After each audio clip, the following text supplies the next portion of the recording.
La présentation, la modération de cette rencontre sera assurée par notre ami Amina Msnaoui, au pied levé. Madame Sfaroui s'est excusée à la dernière minute, donc c'est notre chère amie Amina qui va se faire la présentation. Donc sans plus tarder, je lui cède tout de suite la parole.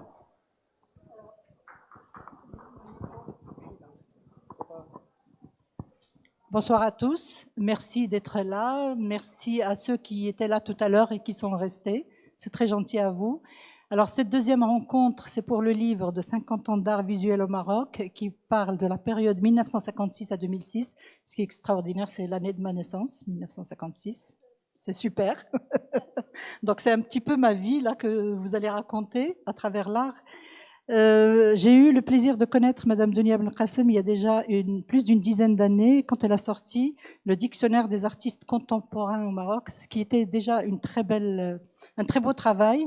À l'époque, nous avions surtout le livre de feu Mohamed Sijil Massi, quand on voulait découvrir l'art marocain, et puis quelques autres ouvrages, Monsieur Laroussi et tout ça, mais bon, malheureusement, ce sont tous des livres épuisés. Donc le travail de Dunia Ben Qassem est exceptionnel puisqu'il nous réhabilite avec notre histoire d'art visuel au Maroc. C'est un travail colossal et je l'en remercie. Franchement, il fallait le faire. Surtout qu'elle le fait toute seule et que c'est par acharnement qu'elle le fait.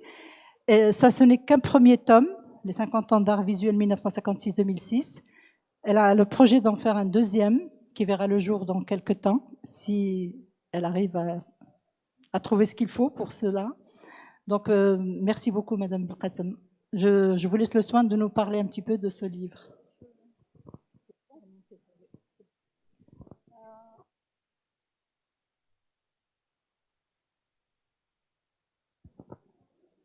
J'ai un peu perdu la main dans les micros parce que ça fait quand même quelque temps que je suis à la retraite de l'enseignement. Et c'est à ce moment-là que j'avais pris tout le courage pour faire les entretiens avec les artistes et de faire ce livre. Voilà, ce que je voulais vous dire, que c'est un livre qui est différent. Ce n'est pas un répertoire. C'est une histoire qui est critique, mais qui est directe. C'est-à-dire que au départ, comme je n'étais pas dans l'art, j'étais linguiste, j'enseignais l'anglais à la fac sans problème. Mais c'était un atout pour moi pour faire ce que j'ai fait parce que la documentation en anglais est très importante et aussi l'approche de l'entretien avec les artistes est très développée aux États-Unis et depuis les années 1980, c'est quelque chose qui est très courant parce que l'artiste parle mieux de ce qu'il fait et on lui donne la parole et ça libère aussi les paroles. Donc les dates, vous voyez ce qu'il y a, les dates sont importantes. 1956 marque l'indépendance du Maroc et 2006, c'est 50 ans après.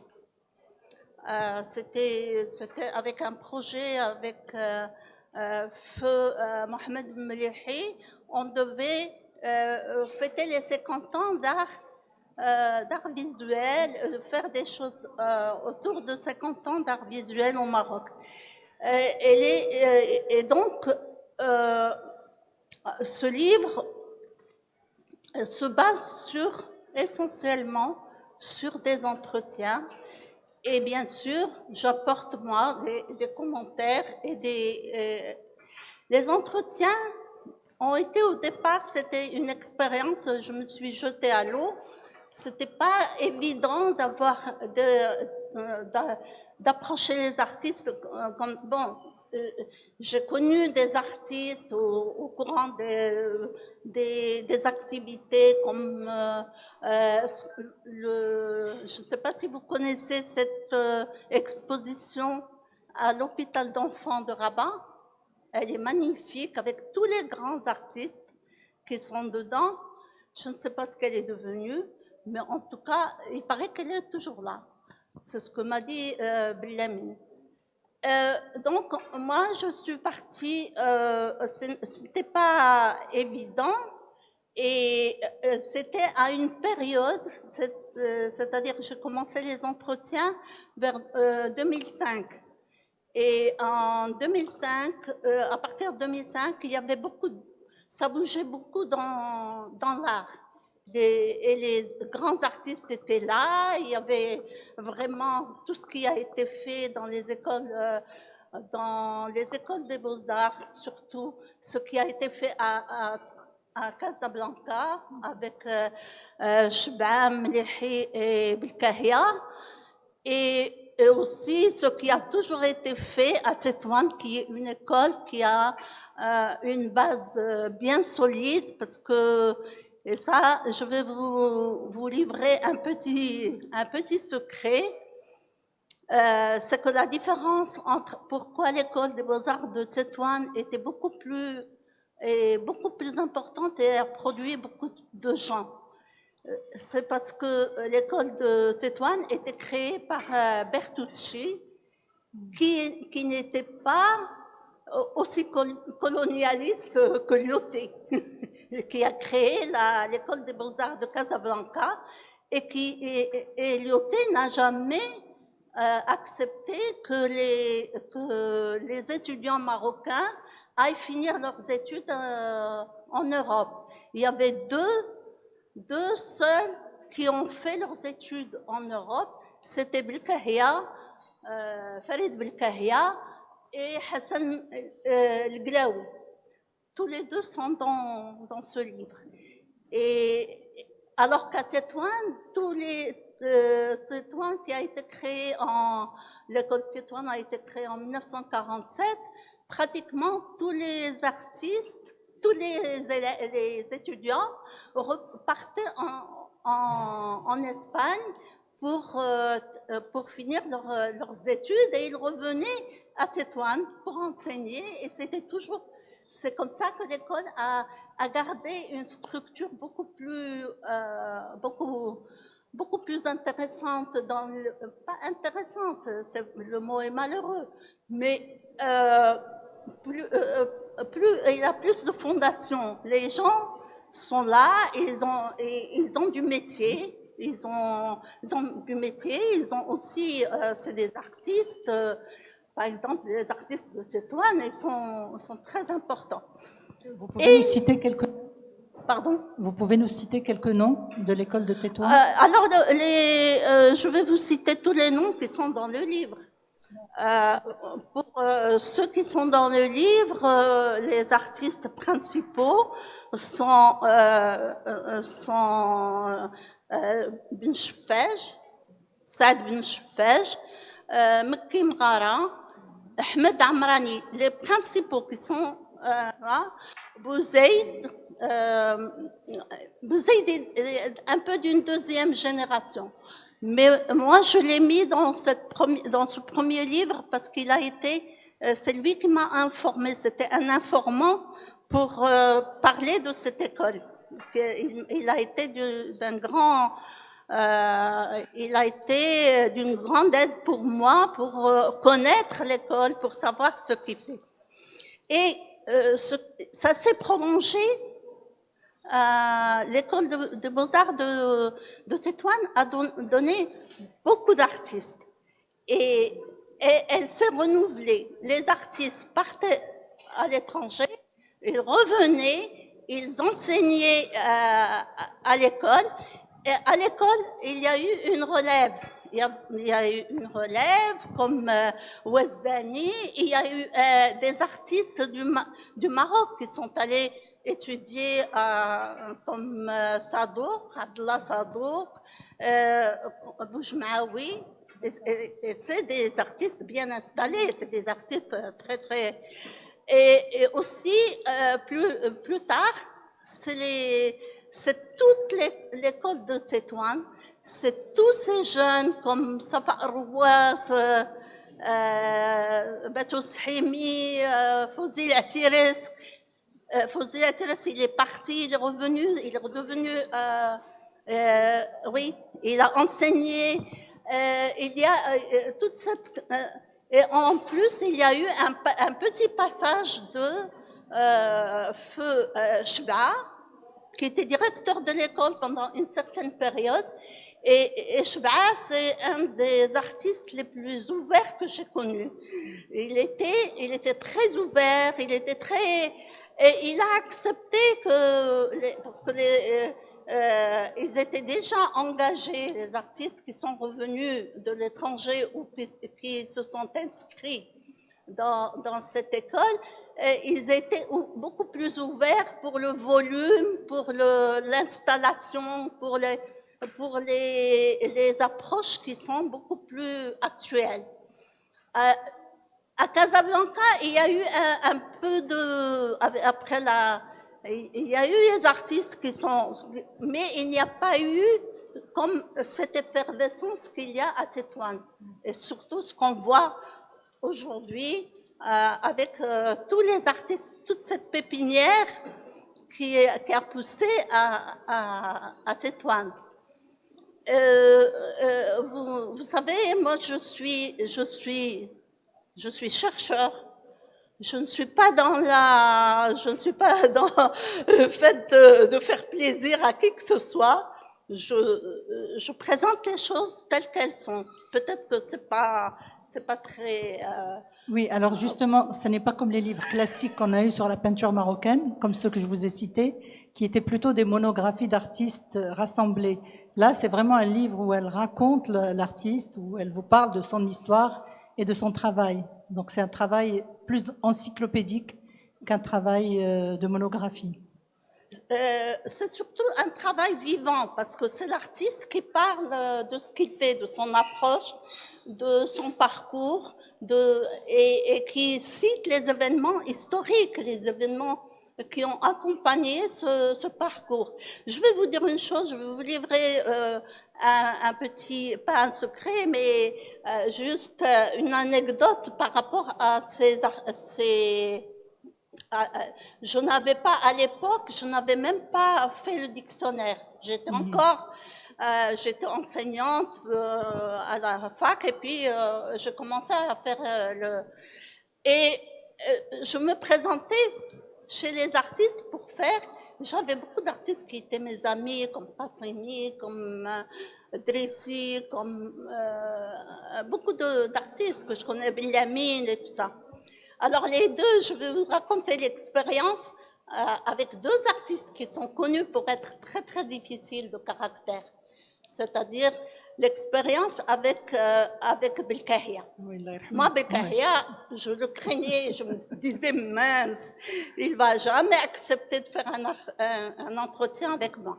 Et en effet, quand je suis rentrée et je l'ai gardé dans le livre, j'ai gardé ces premières phrases où il dit oui, je vais te parler comme parce qu'ils ont l'habitude des entretiens journalistiques. C'est-à-dire, on touche un peu à la surface. Je me suis présentée, il m'a dit, bon, moi j'ai des camions qui viennent pour emmener les tableaux en Allemagne, je vous consacre quelques minutes, et puis après vous partez. Je lui dis, d'accord. Je lui dis, mais vous me laissez d'abord vous poser les questions et on va voir ce qu'on fait. On est resté, je ne sais pas combien de temps. Et vous savez ce qui s'est passé, quelque chose d'historique, parce qu'il m'a dit, quand on a fini l'entretien, il m'a dit, tu sais, je vais te montrer un travail que je n'ai jamais montré à personne. C'est exceptionnel, ça.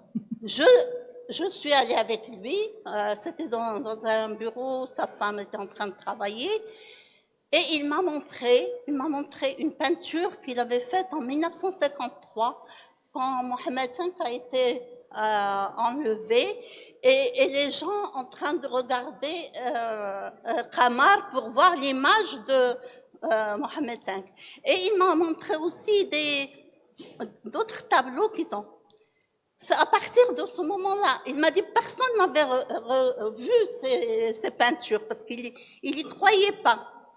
Eh bien, en 2008, je crois, il a Venise Cadre a exposé ses tableaux. L'atelier 21 m'a donné les tableaux. Et tout, parce que les tableaux sont sortis. Il les a, c'est comme si j'avais enlevé Belamine aussi est difficile. Et pourtant, Belamine, c'est un ami. Moi, j'ai toujours été très proche de lui. Il venait chez moi et tout. Mais quand je suis allée pour faire l'entretien avec lui, il m'a dit, bon, écoute, moi, je viens de faire un entretien avec Edmond Amra al-Malh. Vous savez, moi, j'aime beaucoup Edmond. C'était quelqu'un vraiment de très, très bien. Mais bon, je ne trouve pas qu'il est le seul sur Terre qui pourrait parler de l'art au Maroc. Et alors, il me dit, bon, je vais... Allez, assieds-toi. Dans la chaise, je m'assieds pour voir sur son ordinateur. Je lis la première phrase. Je ne me souviens pas quelle était la première phrase. Et je lui ai dit, tu sais, Fouad, moi, je préfère te poser mes questions sans lire Edmond. J'ai beaucoup de respect pour Edmond, mais moi aussi, j'ai des choses à te demander. Et on est parti pour faire l'entretien. Il y avait une femme qui était avec moi toujours, et elle jeûnait. On n'est pas sorti. Il voulait plus me lâcher. C'était comme ça qu'on a travaillé, et c'était les mêmes rapports avec les autres artistes. Je parlais des deux qui étaient un peu réticents à ah oui, mais non, qu'est-ce qu'on va faire avec une en plus, cette idée que les universitaires ne sont pas forcément même si j'étais avec lui, j'ai organisé l'exposition de l'hôpital d'enfants, ils étaient tout le temps chez moi, j'ai des tableaux et tout de tous les artistes, mais ils n'avaient pas confiance parce que j'étais pas le genre. Oui, la spécialiste. Alors, justement, pour rebondir sur le deuxième tome, pourquoi cette autre période-là? Quelle va être la période du deuxième tome? Parce qu'on n'a pas beaucoup de temps, il faut qu'on donne un peu la parole au public. On les a frustrés tout à l'heure, on va se rattraper maintenant. Donc, la deuxième période, c'est quelle date et pourquoi? C'est-à-dire que le premier volume s'est arrêté, mais il s'est arrêté quand les artistes sont arrêtés ou sont morts, parce qu'il a été imprimé tard. Mais pour le deuxième volume, c'est les artistes qui sont nés autour après 1950. D'accord. Et c'est des artistes, alors c'est la deuxième génération avec Belamine, avec Palmiliani parce qu'il était dans la première, avec Boujmaoui, avec Hiyani, Boujta Hiyani. Il y a des artistes de la deuxième génération. Ça, c'est eux, et ils ont commencé dans la fin des années 70, 1970. Après, il y a eu un événement qui a fait éclore toute cette génération de jeunes artistes qui sont beaucoup plus dans l'installation, et cet événement c'est ce qui s'était passé à la Villa des Arts de Casablanca par Sylvia Belhassan et Jean-Louis Froment, qui ont fait l'exposition Les objets désorientés, l'objet désorienté, excusez-moi, et qui a été à Paris pour l'année du Maroc. Et c'est l'objet désorienté. On voit l'objet, par exemple, Younus Rahmoun avec le qilla ديال الشمال, les qlilat comme ça, les choses qui sont vraiment les objets du quotidien et qui sont pris dans le... Et tous les artistes qui étaient là-bas, comme Safa Arwaz, comme qui ont participé à cette... Et c'était le départ avec Fouzi Latiris, Hassan Sha'ir, qui était devenu prof à l'école des Beaux-Arts, et qui ont encadré... Ça ne s'est pas fait de manière, d'après mais on le saura, c'était pas tout à fait facile, parce que... vous savez, au Maroc, quand on parle d'art, on parle de peinture. Oui. Et ça, c'est très difficile de mettre dans la bouche des gens autre chose que la peinture, parce que pour eux, c'est un peintre. Et si tu n'es pas un peintre, tu n'es pas un artiste.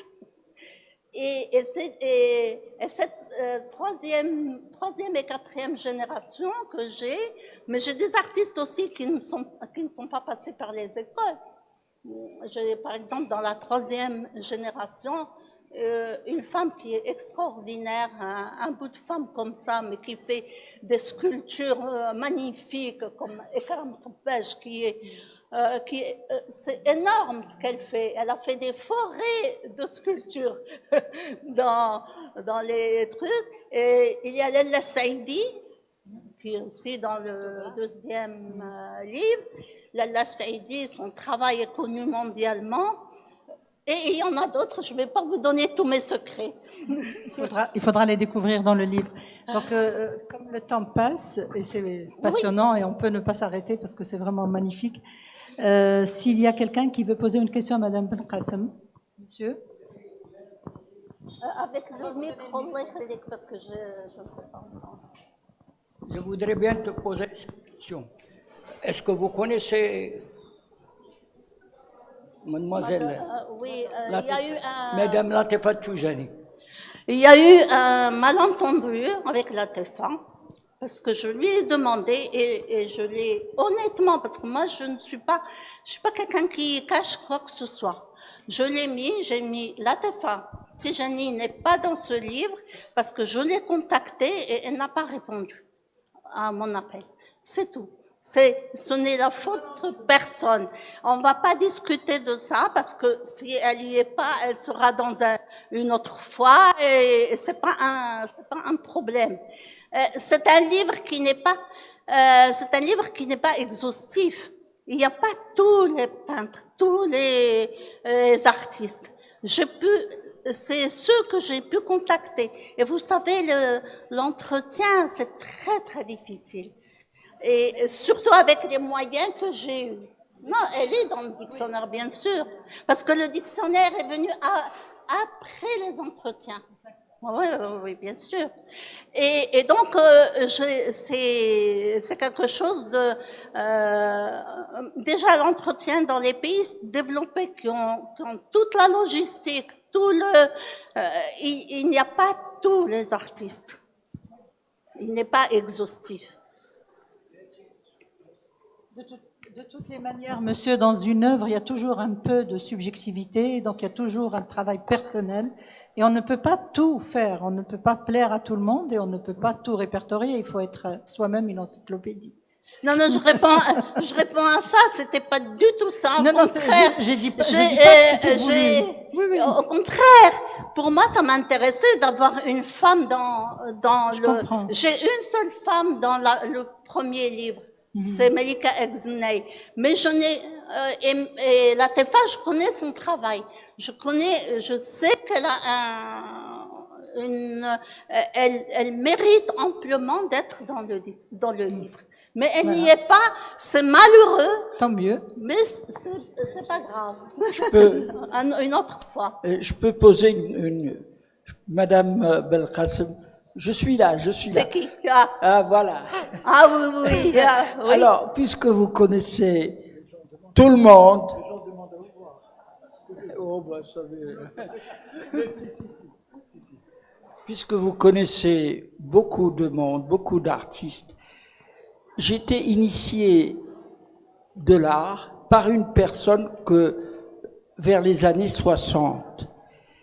Et cette personne travaillait au ministère de sport, de la jeunesse. D'accord? Et l'initiation s'est passée à la Marmora. Maman. Oui, vous voyez, c'est là-bas où se passait. Et cette personne, je l'ai perdue de vue. Est-ce que vous vous rappelez si elle vit toujours? Parce que j'aimerais prendre contact avec elle. Elle est ressortissante française. Ah, Non. Attendez, moi... Les années 60, je vous dis. Non.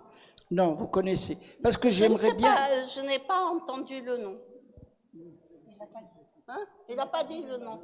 Bon, mais je ne peux pas comme ça connaître. Je ne suis pas. Non, je suis chercheur. Je ne suis pas quelqu'un qui cherche absolument. Moi, avant de faire l'entretien, il faut que je connaisse l'artiste, que je sache ce qu'il fait aussi comme travail. Dunia, c'est peut-être Madame Brodskis. Hein? C'est peut-être Madame Brodskis. Ah, Madame Brodskis, je l'ai connue parce que j'avais mon amie Miloud. Oui, mais Madame Brodskis, c'est Madame Brodskis. Elle a été avant l'indépendance et elle rentre pas dans ce livre. Et en plus, moi, quand je l'ai connue, elle était déjà partie. Non, il voulait juste savoir si vous saviez qu'elle était encore vivante ou pas. Non, elle est morte. Non, elle est décédée il y a quelque temps. Elle est décédée, je ne me souviens plus mais ça fait quand même quelque temps. Elle a ses filles, elles sont toujours... Quand Miloud était vivant, il était en contact avec ses filles. Et Madame Brodsky, c'est dans le dictionnaire. Elle est dans le dictionnaire. Dunia Ben Qassem, je voudrais d'abord te féliciter pour ton endurance et ta ténacité. Ce n'est pas facile. Et je sais que ça t'a demandé beaucoup d'efforts et ça t'a demandé beaucoup de... Et ce travail, qui est un grand témoignage quand même historique, est important. Peu importe qu'il englobe tout le monde, il y a d'autres livres qui s'intéressent à tout le monde et puis de toute façon, j'espère qu'à l'avenir, le musée d'art moderne et contemporain fera le nécessaire pour faire un travail qui est d'anthologie, un travail d'anthologie de tous les peintres marocains et leur histoire. J'ai réagi à quelque chose, je voulais une femme. Non, je suis une artiste, une pionnière qui a exposé avec des grands et j'étais toute jeune, adolescente. Et je représentais le Maroc avec Farid Belkahia, Melihi, Shba'a, Karim Bennani. Nous étions 5 à représenter le Maroc à la biennale, la première biennale de Bagdad en 1974. Alors qu'on puisse me dire je veux une femme, non, je suis pionnière. Je suis pionnière en ce qui concerne l'art moderne, je suis pionnière en ce qui concerne la gravure, je suis pionnière en ce qui concerne la photo et 50 ans d'exposition. 50 ans d'exposition au Maroc et à travers le monde et la représentation du Maroc dont je suis très fière et Sa Majesté m'a vraiment félicité lors de l'inauguration du musée Mohammed VI. Eh bien, j'en suis fière de mon apport et je vous remercie. Il y a de quoi être fier. Je n'ai jamais nié. Tu es dans le dictionnaire, même dans le livre, la partie où il n'y a pas d'entretien, et je parle de toi parce que j'ai une partie qui s'appelle les faits marquants. Et je parle de tes expositions, je parle des choses que tu as faites, parce que ça, c'est la responsabilité qui est une responsabilité historique. mais je ne peux pas parler à ta place parce que tout le monde il s'est plié à l'entretien. C'est tout. Donc vous avez bien compris, c'est un livre d'entretien. Ah oui. Voilà, et donc il ne pouvait pas englober tout le monde. Et de toutes les manières, je suis fière de constater que nous avons tellement d'artistes qui pourraient s'exprimer et qu'il y en a encore d'autres. Vous avez déjà le projet d'un deuxième tome et peut-être pas, pourquoi pas, un troisième tome. Merci beaucoup. Merci beaucoup au public. Merci beaucoup, Madame Dunia Belkacem. Pour ceux qui le souhaitent, le livre est disponible. Je ne sais pas, vous avez ramené aussi l'encyclopédie? Oui, ok. J'ai un peu. Voilà. Merci à vous.